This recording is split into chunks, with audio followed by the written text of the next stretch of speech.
Maravilha, claro.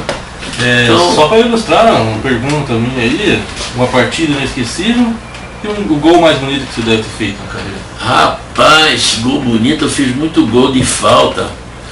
E tiveram gols marcantes assim. Nessa história de 73, nós tínhamos um time fantástico. E acabamos emperrando um jogo ruim contra o CEUB de Brasília, aqui no Couto Pereira. O Rogério, que foi feito pelo Curitiba, que é aqui do Campo Comprido, que tinha uma loja de material de construção, que Deus o tenha, que o levou antes da hora. Um jogo ruim, 1-1, e o nosso time não ia para frente. Aí, aos 43 do segundo tempo, eu acabei fazendo um gol no CEUB, 2-1 no gol do nosso túnel. Mas houveram gols assim. Eu, quando estava começando, que nós fizemos uma excursão para a Europa, aí estamos jogando contra o Voivodina na Iugoslávia, estava perdendo 2-0, e aí eu acabei, o Mauro me colocando de ponta esquerda. Aí eu fiz 2-1 e nós empatamos 2-2. Eu começando minha vida, com 19 anos. Então, como é que foi esse gol lá? No Corinthians, sabe, teve um gol assim, bacana, que todo mundo fala até hoje, que foi um jogo contra o Palmeiras, no Morumbi. Eu até tenho uma foto desse jogo. Nosso querido Aracheski faz um trabalho excepcional aqui para todos os jogadores, tem um memorial espetacular na Lapa. Foi contra o Palmeiras no Morumbi, nós estávamos perdendo de 1-0, o gol do Itamar, um centroavante que jogou no Grêmio de Maringá, jogava no Palmeiras. E aí eu era o batedor oficial de pênalti no Corinthians, Milton Buzeta era o treinador. E pênalti contra o Palmeiras. E naquele dia o filho do Russo estava fazendo aniversário. Ele falou, deixa eu bater o pênalti que eu vou fazer o gol para dar de presente para o meu filho. E quem estava apitando o jogo era Dulcídio Vanderlei Bosquila. E que tinha uma rixa, uma briga meio com o Leão. E o Russo bateu e o Leão pegou e o Dulcídio mandou voltar. O Russo bateu 3 vezes o pênalti, o Leão pegou e ele mandou voltar. Aí o quarto eu bati. Aí o Leão tinha cabelo grande. Cabeludo, eu vou pegar esse aqui. Aí bati, fiz o gol e fui para dentro dele assim para dar um cacete nele. Aí o Zé Maria me agarrou. Então tiveram gols assim. Esse da decisão contra o Atlético Paranaense, né? Que eles tinham perdido um pênalti, e aí chegou a minha vez, eu bati o terceiro pênalti. Tobias, um grande goleiro, jogava no Atlético, fiz um gol. Então, gols assim. Eu tenho um gol que tem uma placa minha, que é no estádio do Velo Clube de Rio Claro, inauguração dos refletores lá, do Velo Clube, tem uma placa lá, estádio do Velo Clube de Rio Claro, que eu fiz o gol aos 13 minutos na inauguração dos refletores lá em Rio Claro lá. Eu fazia muitos gols de falta, de pênalti, né? Então tiveram gols assim que marcaram muito na minha vida. No Corinthians lá, muitos gols, esse gol contra o Andrada lá no Maracanã, né? Porque foi o Pelé que fez o 1000º gol nele, então um gol marcante que eu fiz lá no Maracanã. No Morumbi fiz alguns gols contra o São Paulo. Teve um jogo fantástico também. O Pacaembu estava em reforma, o Morumbi não podia ter jogo, não sei o quê. E aí jogou São Paulo e Corinthians no Parque Antártica. E nós acabamos vendo esse jogo 3-2, estava 2-2 e eu bati um pênalti no Valdir Pérez. Tem uma história muito bacana. O Pepe, quando me levou o Náutico a primeira vez, antes de a gente ser campeão em Fortaleza em 85, eu joguei no Náutico 8-2, 8-3.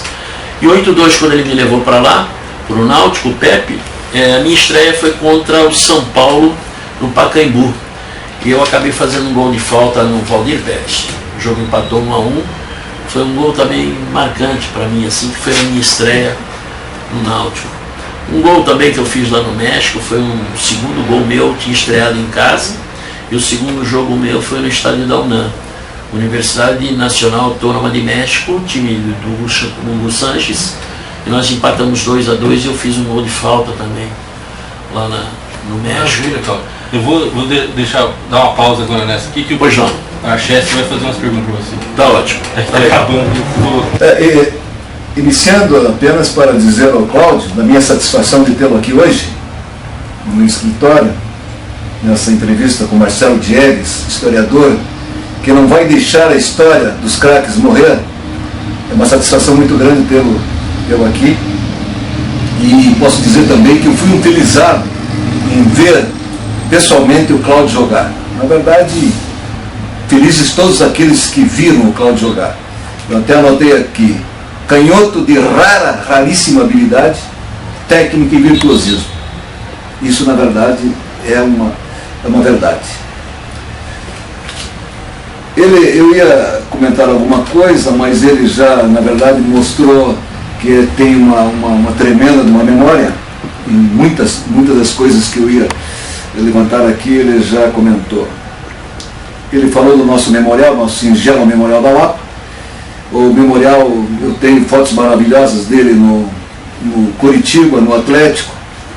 E essa foto que ele fez o gol no Leão, uma foto maravilhosa que eu tenho num pôster, que foi ele que me concedeu a original. É uma foto maravilhosa, inclusive agora estou levando uma do irmão do Pardal, né? No Santos não tinha do Pardal no Santos, agora mas também nem eu tinha. Né? Ele mesmo não tinha. Pardal com Zoca, porque eu não tenho nada do futebol do Zoca no Santos. Então eu estou reunindo o futebol agradável. Mas eu queria perguntar ao Cláudio, antes do Cláudio encerrar, até anotei aqui muitas coisas, mas o Cláudio já esclareceu. Uma vez ele comentou comigo, quando garoto, ele substituiu Pepe no Santos. Eu gostaria que ele contasse esse fato. Acontece o seguinte, como o Santos jogava muito, e Campeonato Paulista, e viajava muito, quando não jogava no meio da semana, o Santos jogava no domingo, e durante a semana ia para a Europa, fazia 2, 3 jogos na semana, voltava. O Santos só jogava, não treinava. O Santos fazia um bitoque, fazia um recreativo, porque o Santos só jogava. E um time fantástico, né? Porque o Lula de treinador, ele só pegava a camisa e jogava assim, quem pegar aí pode jogar. E teve um jogo amistoso em Campos do Jordão. E o Santos, acho que o Pelé não sei se foi. Eu acho que deve ter ido, porque foi uma exigência, inclusive, e com o cachê que o Santos ganhou. Levaram todos os jogadores titulares do Santos na época. E levaram alguns garotos, né, da base do Santos lá, para ir junto com a delegação. E esse jogo foi 11-0 contra o time lá. E no segundo tempo, faltando alguns minutos lá, eu entrei no lugar do Pepe, de ponta esquerda. E acabei fazendo um gol. E o Pepe sempre dizia para todo mundo, e quando ele foi meu treinador, né, no Náutico, muito tempo, e depois também lá no Fortaleza, eu que ensinei esse cara a chutar. Ele falava assim, e aí ficava lá vendo eu como é que chutava, e eu que ensinei ele a chutar, porque ele é canhoto também e tal. E essa história é muito bacana, achei que você ter lembrado, porque eu não lembrei.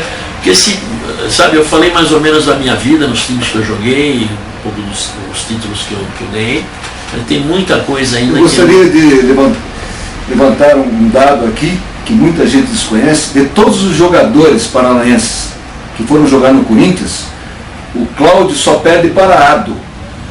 Ele ganha de todos os outros. Eu não tenho aqui o dado de quantas partidas, Cláudio, você lembra? Foram 69 partidas. 69 partidas. O próprio Jackson jogou 63, parece, né? O próprio Jackson. E nessa trajetória minha no Corinthians, gols oficiais, assim, jogos de Campeonato Brasileiro, eu fiz 9 gols. E aí os jogos amistosos e tal, deve ter ido para uns 15 gols. Outra questão que eu gostaria que você esclarecesse ao espectador sobre o teu lançamento. Eu tenho conhecimento que você que lançou Alex no Curitiba.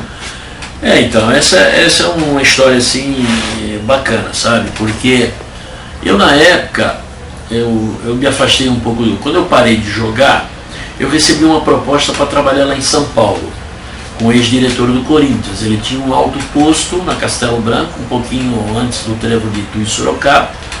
Ele me deu uma sociedade lá para gerenciar todo o posto lá, toda a estrutura, que tinha o posto 24 horas, a churrascaria 24 horas, lanchonete 24 horas, tinha oficina, tinha essas coisas todas e tal.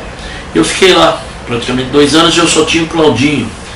E nesse inteirinho a minha esposa acabou ficando grávida da Stephanie, da minha filha, e que não quis ficar lá mais. Porque era na estrada, sempre sobressaltada, com ameaça de assalto, apesar do nosso posto ser muito grande. Eu dormia com 38 do lado da cama e a Winchester no escritório, para você ter uma ideia.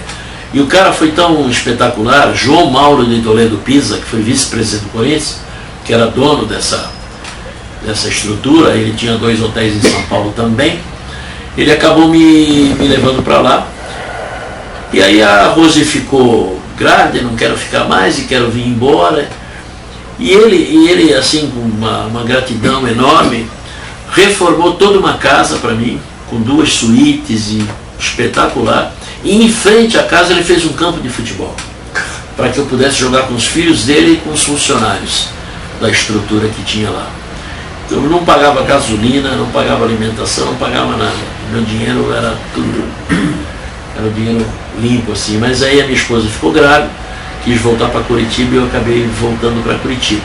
E nesse inteirinho que eu voltei para Curitiba, eu acabei vindo para a imprensa. Fui lançado como comentarista esportivo pelo Hidalgo, na Rádio Globo, que era do Rogério Santos, que o Dias Lopes está aqui, queridíssimo de muitos e muitos anos, conhece tudo e mais um pouco da nossa história, do nosso futebol. Eu acabei enveredando para a imprensa. Aí depois fomos para a Rádio Atalaia, depois fomos para outras rádios, e acabei na Clube, uma equipe fantástica de Edgar Felipe, Lombardi, Cico Pira, Alfredo Ribeiro, Mário Henrique, Edu Brasil, Sidney Campos, 2 espetaculares retaguarda, né, que era o Kleina e o Demar Kramer, os pais da retaguarda esportiva do nosso estado. E aí fiquei um tempo na imprensa. E nesse tempo que eu fiquei na imprensa, eu já conhecia o Alex, já sabia do Alex do futebol de salão, que ele tinha ido para Curitiba. E ele me procurou um dia na cabine da Rádio Clube Paranaense, RB2, PRB2, e pedindo que eu arrumasse para ele ir para o Santos ou para o Corinthians. Eu falei, de jeito nenhum, você vai ser profissional e você vai jogar no Curitiba. E eu trabalhava na imprensa, e ao mesmo tempo que eu trabalhava na imprensa, eu trabalhava no Colégio e Curso Camões, que era lá no André de Barros. E nesse tempo eu trabalhava lá e tinha 15 bolsas de estudo para montar o time de futebol para disputar os jogos escolares de Curitiba, para ser campeão e depois jogar no interior.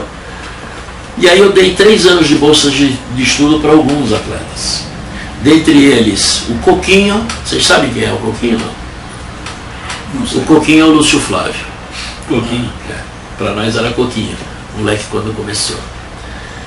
Para o Alex, o Mozart, o Brasil, irmão do Alex, jogou no J. Malucelli, jogou no Curitiba na base, esteve em Portugal muito tempo.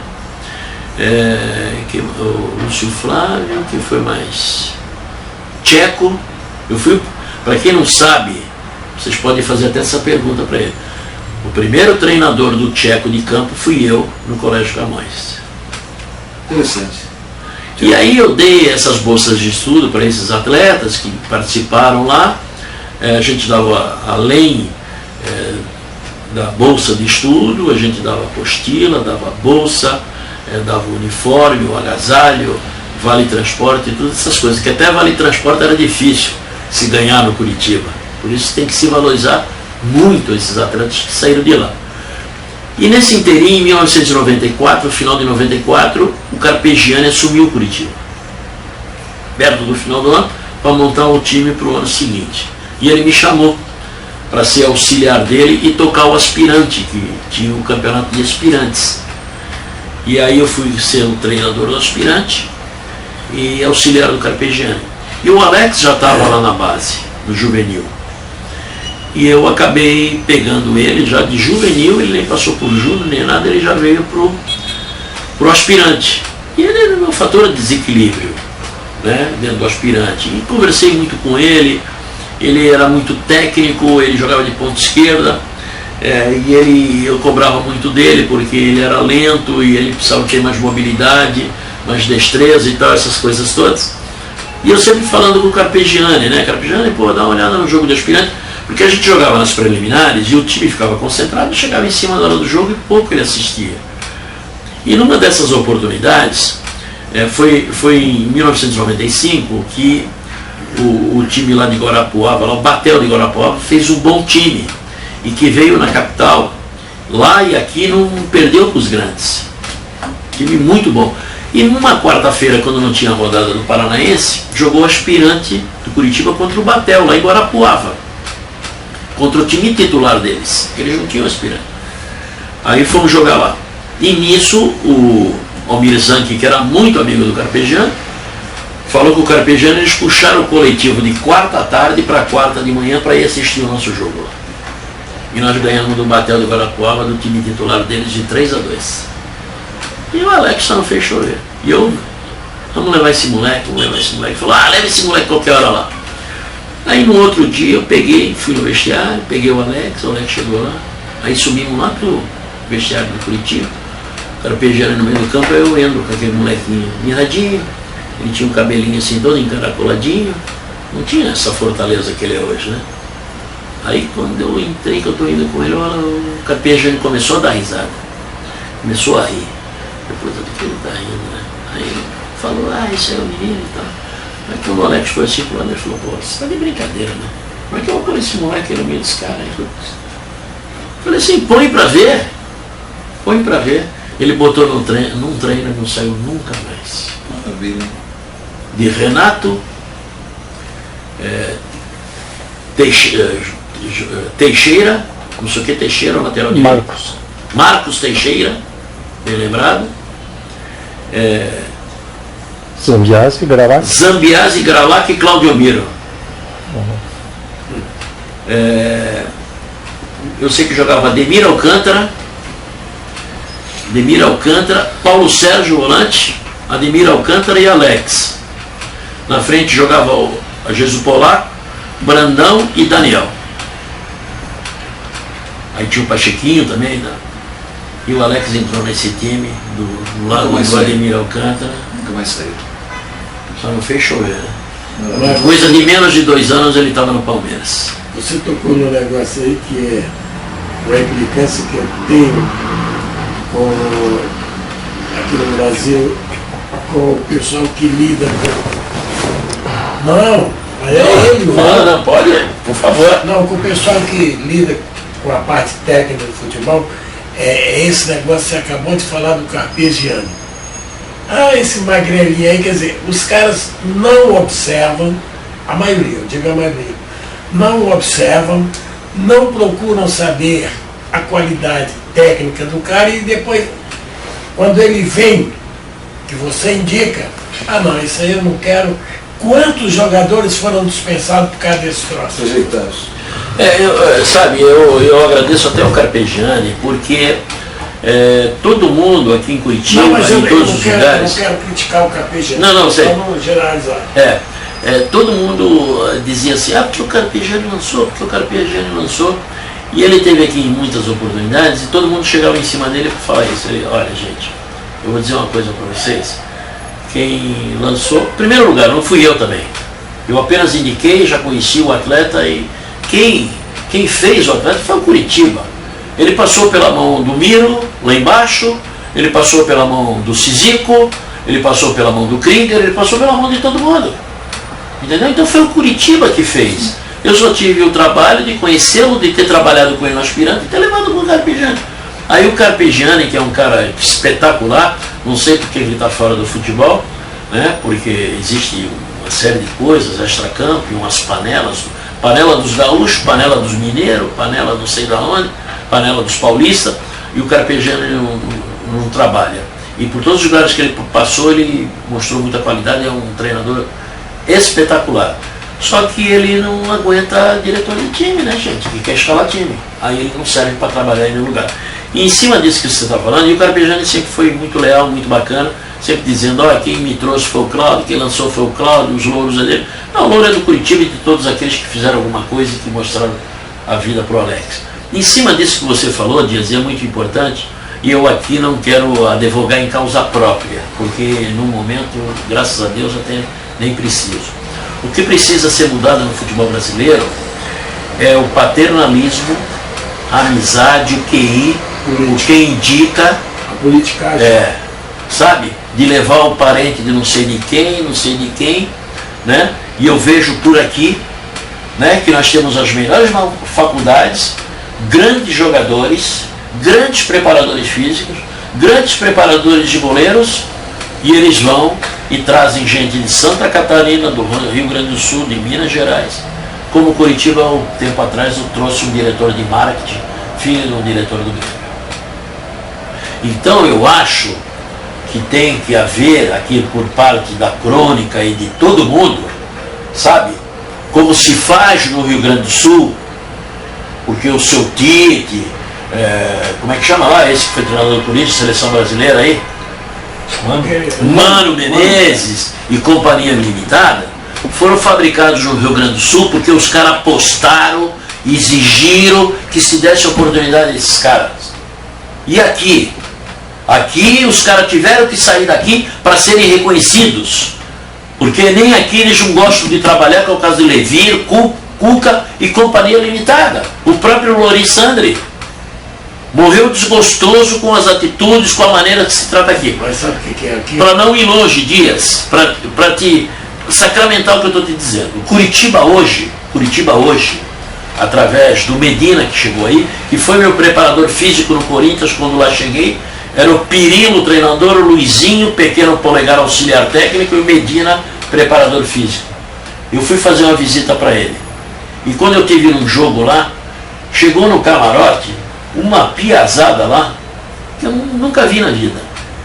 Foram as contratações do departamento amador do Curitiba, de preparadores físicos, de treinadores, de tudo que você possa imaginar, para trabalhar nas categorias de base. Eu faço uma pergunta: aqui não temos profissionais capacitados?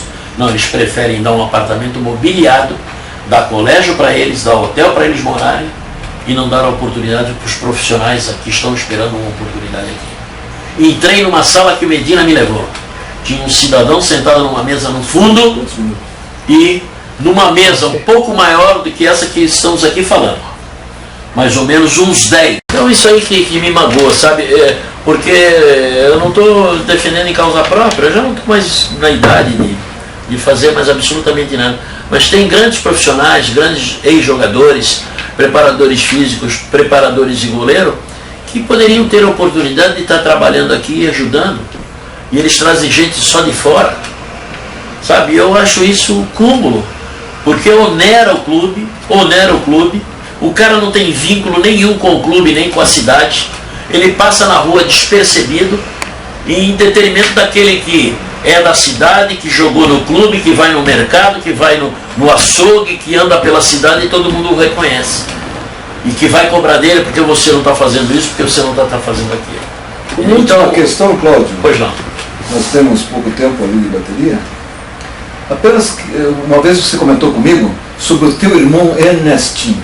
Eu gostaria que você desse uma palhinha rápida, 2 minutos. Muito rápido. Sobre Ernestinho, é muito importante. Olha, o Pardal foi jogador, eu fui jogador também, mas o melhor da família foi o Ernestinho, meu irmão mais velho, que trabalhava numa companhia de navegação lá em Santos. Numa das férias dele, ele foi na vila lá com meu pai, e o Santos quis fazer um coletivo lá com um time profissional, e teve que pegar um apanhado lá, e faltou gente e colocar esse meu irmão Ernestinho para jogar no meio campo lá, contra o time do Santos titular. E terminou o treinamento, o Zito chamou meu pai e perguntou: quem é aquele moleque ali que está treinando no meio do campo ali, aquele magrinho ali que joga demais? Ele falou: isso aí é meu filho.